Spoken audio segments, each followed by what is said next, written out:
is #1 in the box office ratings here in London, because let's be fair, the US critics gave you a bit of a rough ride, didn't they? Yes. What happens with me is that, like, if I have a bad criticism, that's what the press mention, because it's a better story with me.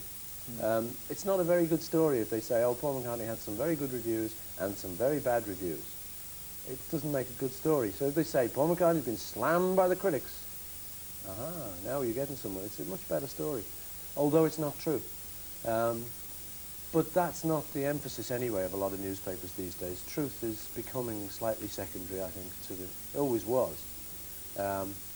But anyway, so what happened actually in America was that, like, Variety gave it a bad review, The Hollywood Reporter gave it a great review, Washington Post gave it a bad review, New York Times gave it a great review. So it was about 50-50, really. But nobody mentioned the other 50 of the good ones. So the story comes over here that it was critically damned by everyone. And a news thing I was on the other evening, they strung together the 5 worst criticisms and didn't show any of the good ones, because it's a better story.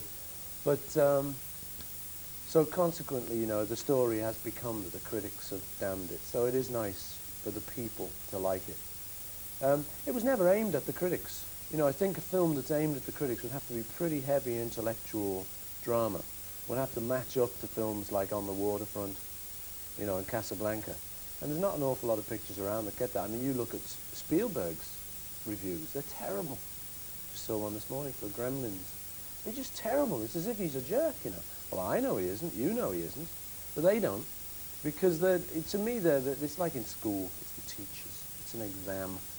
And I never agreed what they had to say about me anyway. You know, it's an opinion, one man's opinion. So yeah, I'm very pleased that, like, people are going to see it. In the States too. It's been in the kind of top 20, 30 films for about 6 weeks. And, you know, there are some pictures get pulled after one day. So I'm just glad it's hung in there and done something, you know. And it's proving some of the critics wrong. Which delights you, no doubt. Definitely. How was Broad Street conceived, though, Paul? Originally, a long time ago, I was talking to the producer, Chris Thomas, a friend of mine. We were doing some work together. And Chris produced the Sex Pistols, Never Mind the Bollocks album. And I always liked the album, so I was talking to him about it one day. And he told me the story about how the fellow who was going to deliver the tapes of that album got waylaid somewhere, and the tapes got misplaced. And he went there, and they were all ringing each other, saying, "You got the tapes?" He said, "No, he's got them." "No, I haven't got them." And they went missing. So we thought, like, you know, we were laughing about this, and we were saying, "Oh, it'd be great, you know, if one of mine went missing. You see all the people in the office panicking, you know, and EMI ringing up, what? What's gone missing?" And all of that. So I thought it was a nice, simple idea, really, for something like this, because I didn't really want it to be too heavy a plot. That's my story now, anyway. No, it is true. We didn't really want it to be too heavy, because musicals traditionally don't really have heavy plots. Think of any musical you've ever seen. It's pretty simple, you know, rags to riches, or Gene Kelly comes from Ohio to New York, sees his name in lights. You know, there's so many songs in War and Peace, is there, really? No, you know. So I mean, the kind of film we were trying to make wasn't a musical-based film. So anyway, the plot was based on that Sex Pistols incident.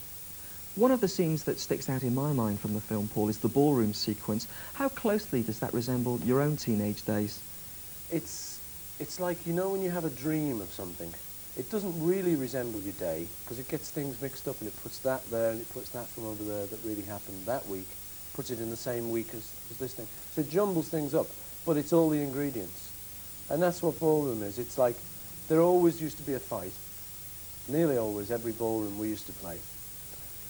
So I remember being the band, as it is in the sequence from the film, at these ballrooms. There's a fight. There were always sort of older people wanting to do ballroom dancing.